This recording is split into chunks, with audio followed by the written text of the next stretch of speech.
Welcome to another Greasy Skillet session. So today, my name is of course Robert Radovanovich. Today I have with me an old long-term friend here, Carina Butterworth, on this very rainy of Skillet sessions. So Carina, what are we talking about today?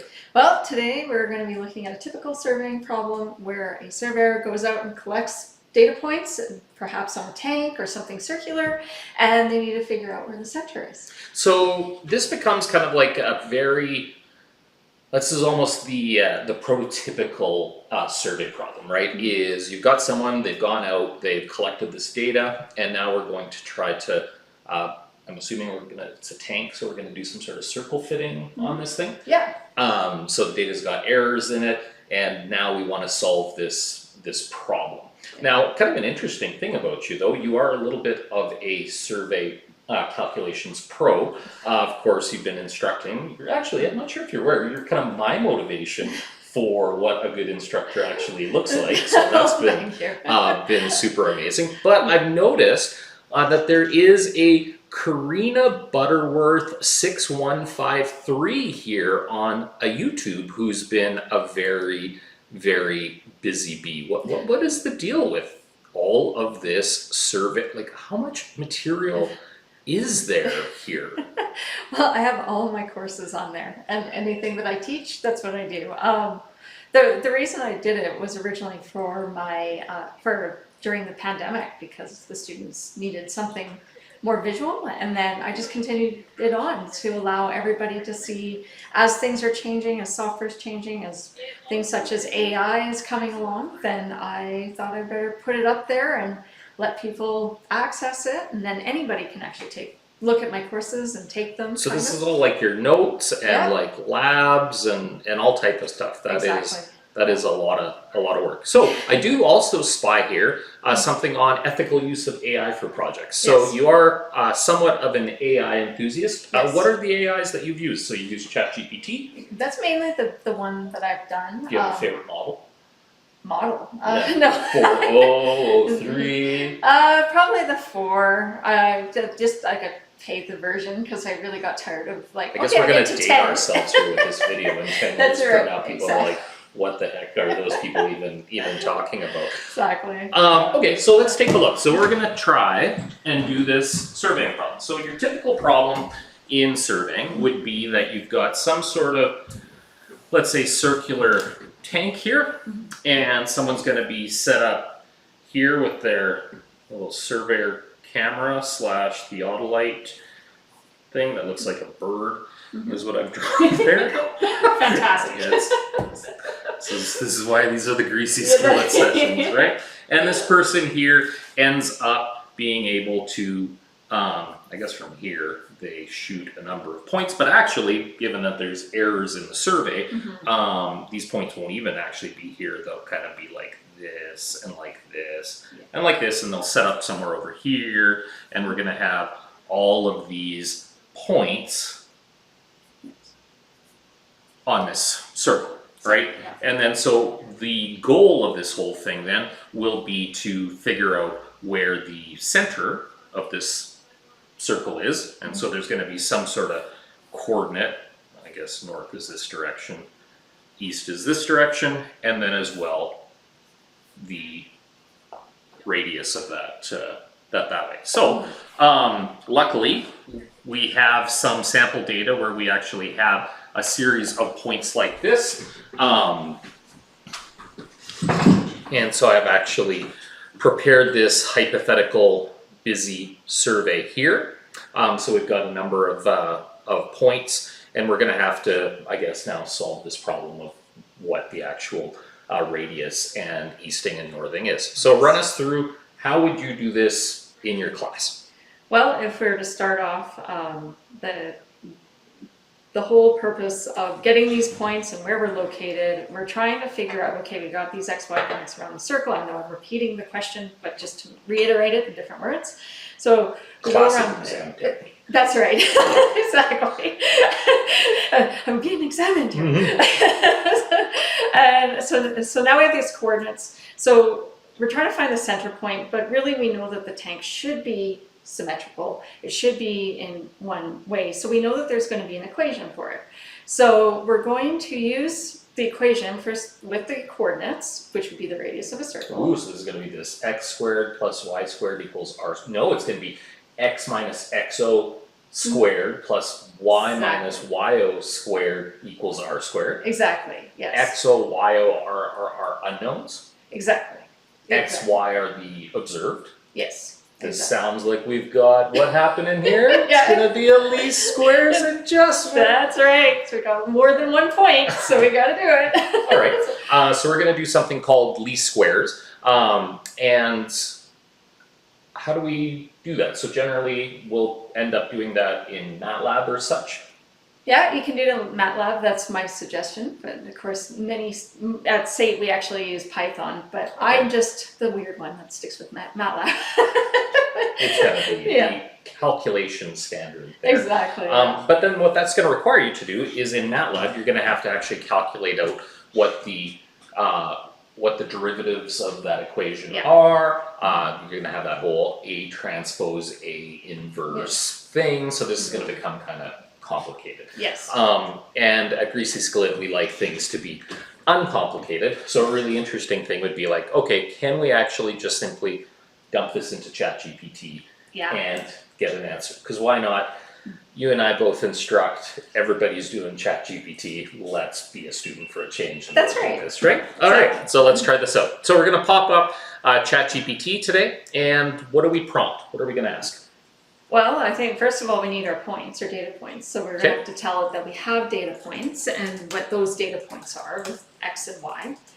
And I really like to direct ChatGPT because I feel that that's going to give me the most accurate result when I do use it. So I like to explain that the data points say it's X and Y, and that I'm trying to, like you have here, you're trying to determine that it's a circle, and you're trying to find the center point, so calculate it as a center point. I also, when I use ChatGPT, I always ask for an explanation, a detailed explanation of how it does the calculations so that I can follow along and see if it did it correctly. Okay, I'm going to also specify that the data has some uncertainties. Yes, in it, that's some right. inaccuracies. Yes, we should definitely say that. Because otherwise it could, also spelling. Some slight inaccuracies, errors, I would just say errors because, measurement errors. yeah. So they won't exactly line up on the circle. Yes, yeah. I will provide you with the data. Mhm. Please check it. I always like to check to make sure how many points I have and make sure that Yes. it reads it properly. Yes. Check it. Tell me how many points you have and calculate for me. And how are we going to explain this? The best fit parameters of a circle. Well, yeah, we could have parameters and the circle's center's coordinates. Through the data and tell me the center of the circle, I would say center coordinate. center coordinate Mhm. of the circle, and its radius. Yeah. Okay, and then all we're going to do is we're going to go, and we're going to go, boop, boop, boop, boop, to my digital skillet case studies, of which we have many, many here. One of the things that I am a big fan of is in our workshops that we do, is we actually have a ton of case study data. So we have things like how can you use ChatGPT to do contracts? How do you do things? How can you use image generation techniques? How can we use them to build contract and RFP evaluators? All this type of stuff. So I really believe that having these practical case studies is super, super cool. Okay, so we've got these circle points. We're gonna drop them in there. Are we making bets as to what happens here? Oh, and you wanted me to explain your work. Yeah, explain right? your work. For full marks.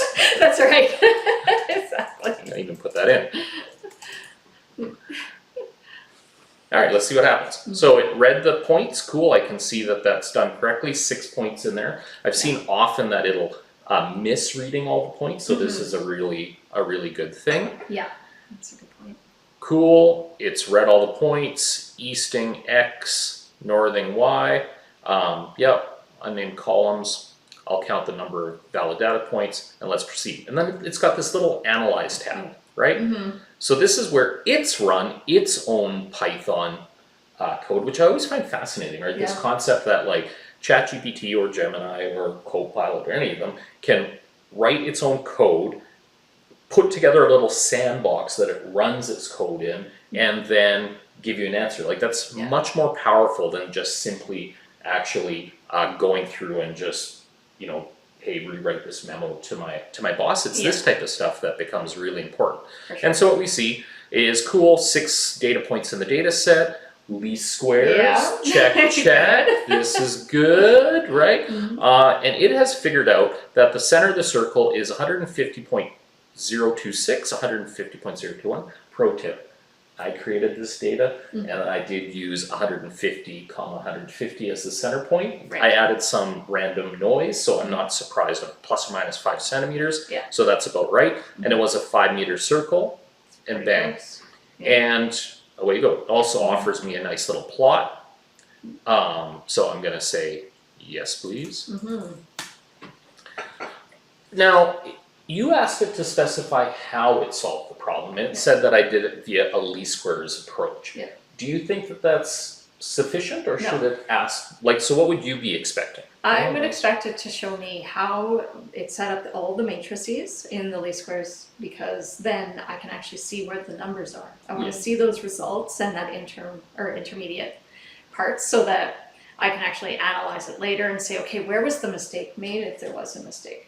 Because like if this was a real surveyor using this and trying to do it, and there was an error, it's a surveyor that's at fault. It's not ChatGPT. Totally. And you know, one of the things we talked about in our workshop is, of course, that there's a big difference between asking ChatGPT for answers versus creating your own process. One of the big issues being, of course, like, where's the traceability in this answer? Like, it told you least squares, we saw the Python code, great, but now if someone asks me in a court, let's say this tank is wrong, am I going to answer like, oh, hey, cool, I asked ChatGPT, it gave me an answer, and away we go? That's not going to work, right? The same we also see that it's not necessarily always repeatable in exactly the process that it happens. So what I think we should do is let us challenge it to actually build our own workflow and try to solve this problem directly in Excel or through VBA, as opposed to, because now I'm running this super cool tank surveying business. It's not going to do that every time I do a tank survey. I drop it in ChatGPT and hope it gives me an answer, because back to our availability problem, of course, this thing shuts down or becomes super expensive. Now my business is impacted. So let's meet up in a moment here, and we're going to get reset up, and we will see you folks next time as we start to try to actually get this direct workflow. So thanks everybody. We will see you in a sec.